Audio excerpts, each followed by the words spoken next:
ये वीडियो खुद देख ले भाई लोग।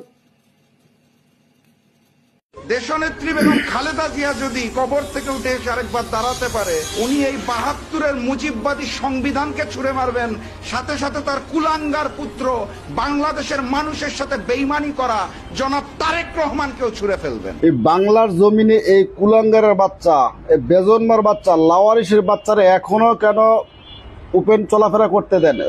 এই জানোয়ারের বাচ্চারা যেখানে পান প্রত্যেকে দৈরা দৈরা জুতা দিয়ে পিটাইবেন।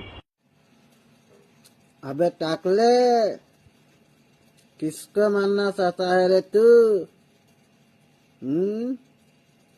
जिसको देश बचाने का बात कर रहा है उसको मारना चाहता है रे तू? ताला शुआर का बच्चा, नाजायज का औलाद। ठीक से बात करना, न तो ऐसी जगह पर मारूंगा ना। साला शुआर का वाला